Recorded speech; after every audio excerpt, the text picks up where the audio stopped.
Karena Tuhan senantiasa ada di dalam kehidupan kita. Tidak ada satu hal yang perlu kita takutkan. Amin. Amin. Karena kita tahu kapasitas Tuhan kita seperti apa. Amin ya. Kita tahu kemampuan Tuhan kita melindungi kita seperti apa. Kita tahu kapasitas Tuhan kita untuk memberkati kita semuanya seperti apa. Oleh karena itu kita tidak perlu khawatir, tidak perlu takut. Karena segala sesuatu yang kita butuhkan sudah Tuhan sediakan. Bahkan saat kita tidak memikirkannya, bahkan saat kita mungkin belum memerlukannya, tetapi Tuhan sudah merencanakan hal yang baik untuk kita. Mulai dari sebelum kita ada sampai nanti kita dipanggil lagi, semuanya sudah Tuhan rencanakan, sudah di dalam rancangan Tuhan yang indah. Amin. Amin. Haleluya. Mari kita akan bersama-sama meletakkan semua beban kita terlebih dahulu. Kita siapkan hati, siapkan pikiran, siapkan jiwa kita, terlebih lagi tubuh kita, karena kita ada di tempat ini. Maka kita akan undang Roh Kudus untuk datang bersama-sama di tengah-tengah kita. Dia akan hadir di tengah-tengah kita untuk memberkati kita semuanya, memampukan kita supaya kita bisa masuk naik lebih tinggi dalam hadirat Tuhan. Kita mengatakan, ini aku Tuhan, semua milikku. Aku serahkan kepada Engkau sebagai persembahan yang hidup, sebagai persembahan yang sejati.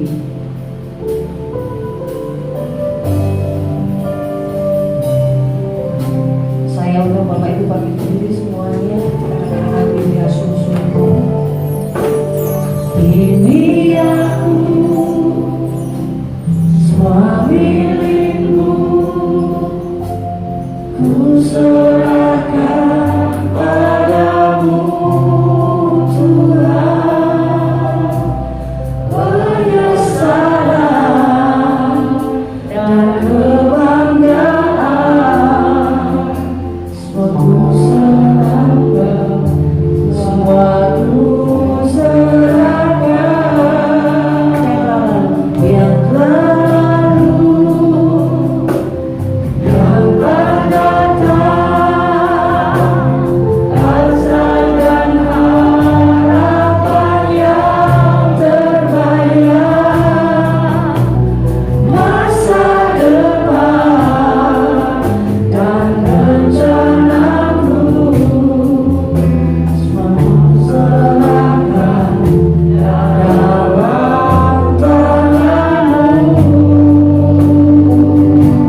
menit, detik demi detik, tidak selayaknya pun Engkau biarkan terjadi tanpa seizin-Mu Tuhan. Kami percaya bahwa perlindungan dan penyertaan-Mu tetap setia di dalam kehidupan kami. Mengucap syukur Tuhan untuk semua kebaikan yang telah kami kecap, untuk semua kebaikan yang telah kami rasakan. Di pagi hari ini Tuhan, kami rindu untuk menerima berkat-berkat-Mu lebih lagi. Kami rindu untuk menerima kebaikan-kebaikan-Mu Tuhan lebih banyak lagi. Dan kami rindu untuk dipulihkan Bapa. Kami rindu untuk kembali sehat. Kami rindu untuk kembali kuat. Kami rindu untuk kembali bersukacita, karena semuanya itu berasal dari Engkau. Terima kasih Tuhan. Terima kasih kami serahkan ibadah kami, mulai dari pagi, awal, hingga akhir nanti. Dalam nama Tuhan Yesus Kristus kami berdoa. Haleluya. Amin. Haleluya. Bapak Ibu yang lemah tubuh, puji Tuhan, beri mulia dulu buat Tuhan Yesus. Haleluya. Saking semangatnya ya. Bapak Ibu yang lemah tubuh, yang capek, yang keliaran, silakan boleh duduk kembali. Tetapi yang masih kuat, kita akan bersukacita, kita menarik buat Tuhan. Amin. Amin. Setuju ya? Setuju. Seminggu sekali kita ketemu, bahkan sekarang 2 minggu sekali aja kita ketemu. Karena ibadah kita masih dibatasi, ya. Ibadah untuk Jumat pagi hari ini, betul ya? Hari ini Jumat pagi. Minggu depan Jumat sore akan seperti itu sampai nanti benar-benar normal. Oleh karena itu kita mau pergunakan waktu sebaik-baiknya, mumpung kita ketemu dengan saudara seiman kita, mumpung kita bisa berhadapan muka dengan muka dengan Tuhan saat di pagi hari ini. Mari kita akan menari buat Tuhan. Jalan hidup orang benar.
hatiku, apakah ku sungguh mengasihimu, Yesus, Kau yang Maha Tahu dan menilai hidupku. Tak ada yang tersembunyi bagimu. Selidiki aku, selidiki aku, lihat hatiku, apakah ku sungguh mengasihimu, Yesus, Kau yang Maha Tahu dan menilai hidupku. Tak ada yang tersembunyi bagimu. Lalu lihat kebaikanmu yang tak pernah habis di hidupku. Kau berjuang sampai akhirnya, kau dapati aku tetap setia. Selidiki aku, lihat hatiku, apakah ku sungguh mengasihimu, Yesus, Kau yang Maha Tahu dan menilai hidupku. Tak ada yang tersembunyi bagimu. Aku lihat kebaikanmu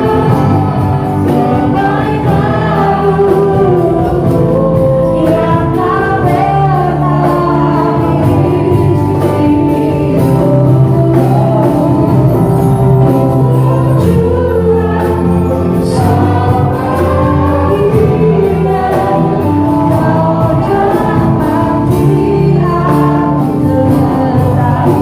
tak pernah habis di hidupku. Sampai akhirnya, kau dapati aku tetap setia. Aku lihat kebaikanmu yang tak pernah habis di hidupku. Sampai akhirnya, kau dapati aku tetap setia. Telah kulihat kebaikanmu yang tak pernah habis di hidupku. Kau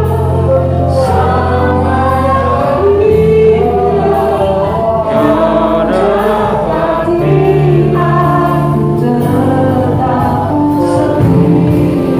sampai akhirnya, kau dapati aku tetap setia. Tak kulihat kebaikanmu. Pada wajahnya yang firman Tuhan.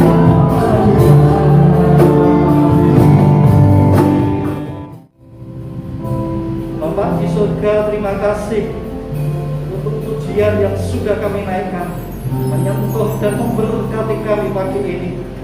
Terima kasih buat hadirat-Mu di tengah-tengah kami. Kami meyakini bahwa Engkau akan memenuhi setiap jiwa kami pada pagi ini. Kiranya Tuhan, Engkau akan terus menolong. Dan sebentar kami mau membaca firman-Mu, merenungkan kebenaran-Mu. Tuhan beracara dan mengurapi setiap kami, sehingga firman Tuhan boleh memberkati kami. Dalam nama Tuhan Yesus, kami sambut firman Tuhan pada pagi ini. Haleluya. Amin. Amin. Silakan duduk Bapak Ibu. Shalom. Baik, supaya lebih bebas, ini akan buka masuk ya. Mohon maaf, saya buka supaya bisa jelas. Bapak Ibu Saudara yang dikasihi Tuhan, kita akan merenungkan firman Tuhan di dalam Mazmur pasal yang ke-42 ayat 6 dan 12 yang berbunyi demikian. Mengapa engkau tertekan, hai jiwaku, dan gelisah di dalam diriku? Berharaplah kepada Allah, sebab aku akan bersyukur lagi kepadanya, penolongku dan Allahku. Ayat yang ke-12, mengapa engkau tertekan, hai jiwaku, dan mengapa engkau gelisah di dalam diriku?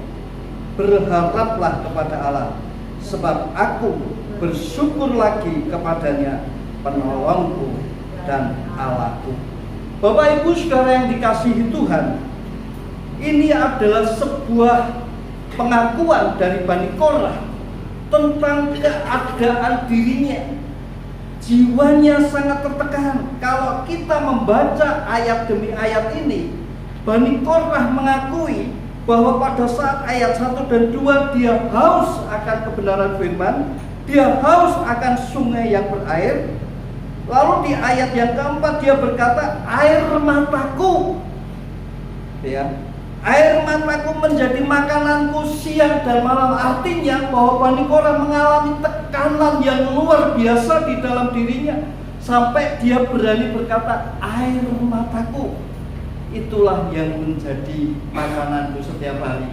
Artinya di dalam hidup Bani Korah senantiasa ada tangisan yang terus menerus. Dia berkata air mata, ini berbicara tangisan yang terus menerus, yang menjadi makanan setiap hari. Karena sepanjang hari orang berkata, di mana Allahmu? Ini sesuatu yang menekan di dalam kehidupan Bani Korah. Luar biasa seperti itu. Sehingga di dalam satu pasal ini 2 kali diungkapkan dalam ayat yang sama, dalam kata-kata yang sama, mengapa engkau tertekan? Banyak hal yang bisa menekan saudara dan saya. Ada 2 faktor yang bisa menekan. Yang pertama faktor intern, faktor yang berasal dari dalam diri kita sendiri. Contohnya sakit yang cukup lama nggak sembuh-sembuh. Wah, itu tekanan saudara. Tekanan. Sakit sudah sekian tahun nggak mari-mari. Ya, minta mati ya nggak mati, minta mari ya nggak mari. Itu sebuah tekanan di dalam dirinya yang terus-menerus grogoti, sehingga orang kehilangan gairah, kehilangan keputusasaan, seperti yang dialami Korah itu. Dia ada keputusasaan. Lalu intern yang lain adalah ketertolakan dari keluarga. Contohnya siapa? Daud. Daud itu orang tertolak, saudara. Pada waktu dia ngirim makanan, dia dianggap, kamu tuh masih hijau, kamu tuh masih bayi, masih kecil. Dia berkata kepada kakaknya, aku cuma melihat. Artinya pengen nonton peperangan aja tidak boleh. Itu Daud tertolak di dalam dirinya, ada penolakan. Kalau kita membaca di dalam 1 Samuel pasal 16 dan 17 itu bagaimana Daud tertolak oleh keluarga. Sama-sama anak Isai, sama-sama mau diurapi Tuhan. 1 sampai ke 7 atau 1 sampai ke 6 golek siji ini yang tidak diperhitungkan. Itulah Daud tertolak di dalam dirinya. Itu faktor dari dalam, faktor intern yang muncul dari diri kita. Ya, ada kerendah dirian di dalam diri kita, minder yang berkepanjangan. Marot itu berasal dari diri kita sendiri yang terus menerus. Itu membuat jiwa kita tertekan. Itu membuat hidup kita menjadi gelisah. Hidup kita menjadi gelisah sehingga Bani Korah berkata, mengapa engkau tertekan, hei jiwa? Jiwanya tertekan, gelisah yang terus menerus. Minggu pertama kita dengar apa perbedaan antara RSJJ itu, resah, gelisah dan takut cemas, dengan pandemi yang sudah disampaikan Bapak kemarin. Kadang-kadang kegelisahan terjadi seperti ini. Bukan hanya Bapak Ibu yang gelisah, Bani Korah pun gelisah, sehingga dia berkata, mengapa tertekan. Faktor yang kedua adalah faktor eksternal. Faktor yang berasal dari luar masuk di dalam hidup kita. Seperti yang kita alami saat ini, pandemi yang datang, dan kapan berakhirnya kita semua tidak tahu, membuat kita gelisah. Banyak orang kehilangan pekerjaan, banyak orang kehilangan harapan, kehilangan segala sesuatunya. Ya, orang mudah emosi, bantuan yang diharapkan seharusnya dapat tidak dapat. Kadang-kadang kegelisahan terjadi terus menerus. Itu faktor yang datang dari luar. COVID-19 yang melanda, dan sampai kapan itu yang terjadi. Akhirnya bahwa jiwa yang tertekan itu bisa disebabkan karena dua hal. Faktor intern, faktor yang berasal dari dalam, dan faktor eksternal yang berasal dari luar. Itu bisa semuanya menekan jiwa kita dan membuat jiwa kita gelisah. Nah, pada pagi hari ini Bapak Ibu, Bani Korah memberikan dua kunci sukses untuk kita keluar dari jiwa yang tertekan. Gitu loh. Ya, dua kunci sukses.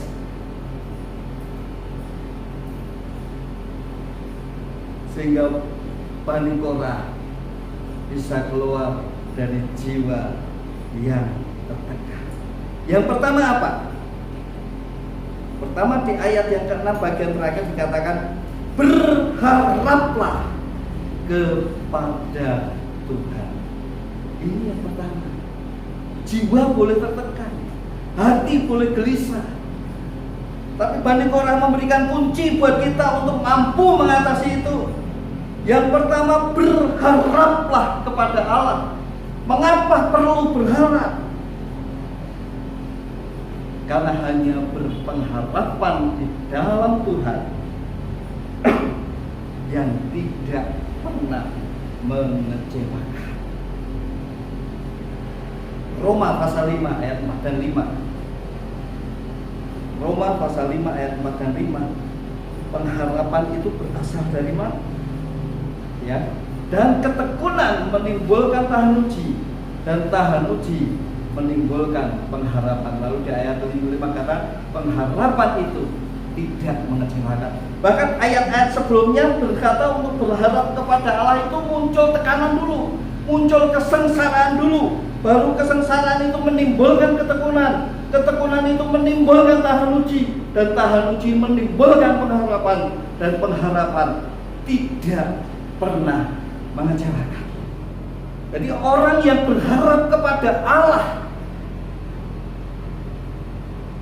tidak akan pernah dikecewakan. Ya. Jadi kalau kita berharap kepada manusia, gelo saudara di situasi pandemi seperti ini. Tapi kalau kita berharap penuh kepada Tuhan, tidak pernah mengecewakan. Ada akibat apabila kita mau terus berharap kepada Tuhan. Apa akibatnya? Ya, saya mencatat ada banyak akibat kalau kita berharap kepada Allah. Yeremia menulis secara simbolis akibat-akibat apabila kita terus berharap kepada Tuhan. Yeremia pasal 17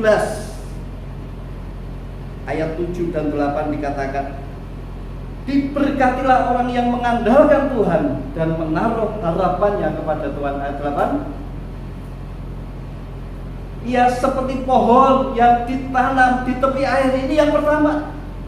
Ya seperti pohon itu kalau ditanam di tepi air seger. Kalau kita berharap kepada Tuhan, kita akan memiliki kesegaran di dalam hidup. Kita memiliki hati yang terus gembira, karena hati yang gembira adalah obat. Sekalipun tekanan belum keluar, gelisah masih ada, tapi akan tetap gembira. Yang merambat akhirnya tepi batang air, yang tidak mengalami datangnya panas terik, dan yang daunnya tetap hijau. Ini luar biasa. Ada sebuah keberhasilan, tidak mengalami panas terik. Semuanya berjalan sesuai dengan kehendak dan pimpinan Tuhan di dalam itu. Apabila kita mau menaruh harapan kita kepada Dia. Mungkin rezeki bisa kurang, tapi sukacita yang Tuhan taruh tidak akan tergantikan oleh tekanan-tekanan jiwa yang seperti itu. Ya, daunnya tetap hijau, yang tidak khawatir dalam tahun-tahun ketik. Ya. Sepi ora apa-apa, tapi Tuhan tetap pelihara. Amin. Tuhan tetap pelihara kita. Saya mengalami seperti itu. Tuhan pelihara kehidupan saya dengan istri keluarga. Kita ya masih gemuk, masih sehat. Tuhan pelihara luar biasa, yang tidak khawatir dalam tahun kering, yang menghasilkan buah, yang tidak berhenti menghasilkan buah. Selalu ada pertolongan Tuhan kalau kita menaruh harapan kepada Tuhan. Itulah sebabnya Bapak Ibu, di mana Bani Korah memberikan solusi buat kita, memberikan kunci buat kita untuk terus berharap kepada Allah, karena hanya Dia penolong. Ya, hanya Tuhan yang mampu menolong. Bapak Ibu, ada satu ilustrasi yang mungkin sering saya sampaikan di sini. Ya, ada seorang pemain akrobatik yang bernama Pak Blondin, sudah sering saya sampaikan, tetapi saya belajar banyak dari hal ini. Dia mampu berjalan pada seutas tali, dari sini ke sana, balik semua karena kepiawaiannya, karena kehebatannya. Banyak orang kagum kepadanya dan memberikan aplaus kepada dia, bertepuk tangan kepada dia. Pada saat dia memberikan tantangan, dia berkata, Bapak Ibu, saudara-saudara, Anda sudah tahu kehebatan saya berjalan pada seutas tali ini. Sekarang saya minta, ayo, anak siapa yang berani saya gendong untuk berjalan kepada seutas tali? Ternyata tidak ada yang berani. Semua terdiam. Semua terdiam seribu bahasa karena takut. Datanglah seorang anak. Saya mau ikut Bapak. Ya, orang kagum. Siapa dia? Dia orang tua. Si anak ini tahu bapaknya, karena dia adalah anak dari Pak Blondin itu sendiri. Dia berani. Karena dia tahu kemampuan bapaknya. Dia tahu kepiawaiannya bapaknya. Dia tahu keahlian bapaknya. Akhirnya dia memberanikan. Yang diperlukan anak itu cuma 3S. Saya ambil ini beberapa tahun yang lalu. Khotbahnya Bapak Gembala sering dengan 3S, dan itu memberkati saya sampai hari ini. Sayang saya lupa tahunnya, tapi saya masih ingat betul karena saya catat banyak. S yang pertama adalah anak ini membutuhkan sumedi, ya, bersandar kepada Tuhan. Dia tidak hanya bersandar toh, nemplek toh tidak, tapi dia juga sumele, dia letakkan itu. Saya kutip ini istilah dari Bapak Gembala dan saya berkati. Tidak tahu tahun berapa, saya masih ingat betul ini. Membuat saya maju di dalam ini. Dan S yang ketiga, sumarah. 3 hal itulah membuat anak ini, dia memiliki 3 hal, akhirnya dia bersandar kepada Tuhan. Itulah pengharapan Kristen, bukan hanya pengharapan roh, tapi dia lakukan 3S itu. Dia bersandar kepada bapaknya karena dia tahu bapaknya sanggup memelihara. Demikian juga kita adalah anak-anak Allah. Allah yang sudah memanggil kita. Kondisi seperti ini, kondisi pandemi seperti ini, tekanan intern, tekanan ekstern yang terjadi di dalam kita harus tidak mempengaruhi harapan kita kepada Dia. Karena kita tahu kita berharap kepada Allah yang sanggup melakukan segala perkara, dan Dia jauh lebih besar. Kau melakukan lebih besar apa yang kita doakan dari apa yang kita pikirkan. Anak ini punya 3S. Akhirnya dia lakukan dengan Sumende, dia lakukan dengan Sumeleh, dia lakukan dengan Sumatera. Itu yang pertama, saudara. Berharap kepada Tuhan dengan 3S. Bukan hanya berharap, tapi bersandar. Letakkanlah dan menyerah. Itu Tuhan akan berbuat lagi. Kalau kita sudah angkat tangan, Dia yang akan turun tangan. Dia akan. Itu kunci yang pertama daripada tekanan jiwa. Ya. Mengapa tertekan bengkok jiwa? Kalau jiwa kita tertekan, berharaplah kepada Tuhan. Itu yang pertama. Yang kedua, jiwa kita tertekan adalah yang kedua di ayat ini, bersyukur. Bersyukur lagi kepada. Saudara, ada kata lagi ini menunjukkan bahwa Bani Korah itu bukan sekali bersyukur, tapi dia terus bersyukur dan terus bersyukur. Mengapa? Bersyukur itu penting. Karena bersyukur itu adalah perintah Allah. Ingat loh saudara, itu perintah Tuhan, bukan himbauan, bukan anjuran, bukan saran, tapi ini perintah. Yang namanya perintah berarti wajib ditaati, wajib dipatuhi. Bani Korah dikata bersyukur lagi kepadanya. Ya. Bani Korah menganggap bahwa bersyukur kepada Tuhan menjadi gaya hidup. Terus bersyukur kepada Tuhan. Karena ini perintah. Bukan boleh dilakukan, boleh tidak. Ini wajib, saudara. Yang namanya perintah itu wajib. Karena Alkitab banyak sekali kata-kata yang memberikan perintah untuk kita bersyukur. Misalnya di dalam 1 Tesalonika 5 ayat 19 dikatakan mengucap syukurlah dalam segala hal. Filipi 4 ayat 6, berdoalah dengan ucapan syukur. Hal-hal seperti itu membuat kita bersyukur. Walaupun pandemi seperti ini, walaupun tekanan dari dalam seperti ini, tetapi Tuhan masih tetap menjangkau kita. Tuhan masih tetap memelihara kita. Yang kedua, bersyukur itu memiliki kuasa yang sama. Jangan salah loh saudara. Orang sering gede iman tok, ya, atau doa tok. Tapi bersyukur itu kuasanya juga sama dengan iman dan doa. Ya. Iman, doa, dan bersyukur sama besar kuasanya, ya.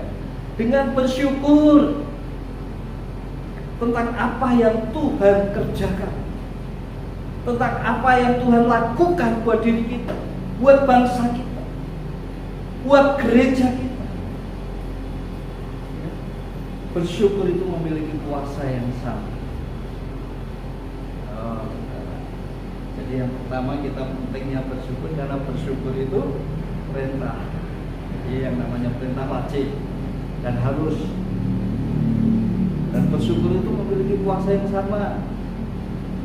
Ya, Paulus dan Silas karena pujian dia naikkan syukur, Tuhan bebaskan kita, dan Tuhan bebaskan Paulus dan Silas dan pujian. Ya. Kalau kita bisa mensyukuri, bersyukur setiap saat di dalam hidup kita,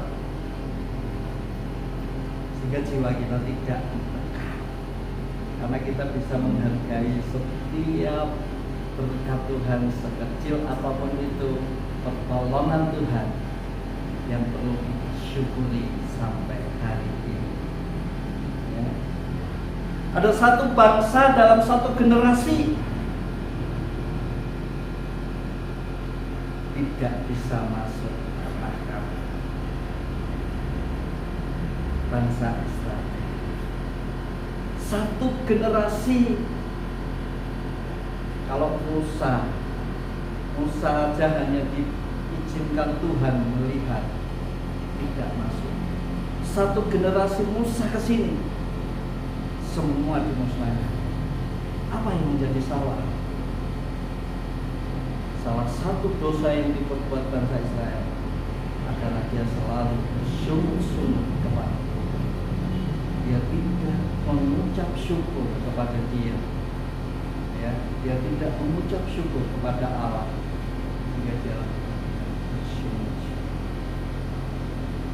Akhirnya seluruh bangsa itu dimusnahkan, dihancurkan. Satu generasi, satu jumlah yang cukup besar hancur.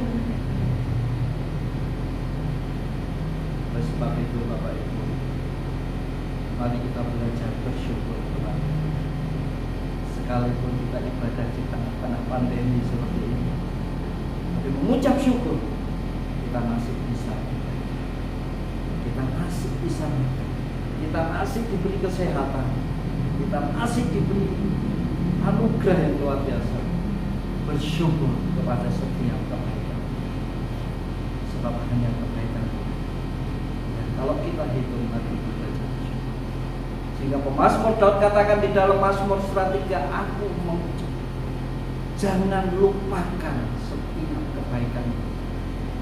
Dengan kata lain, itulah ungkapan syukur Daud. Dia tidak pernah melupakan.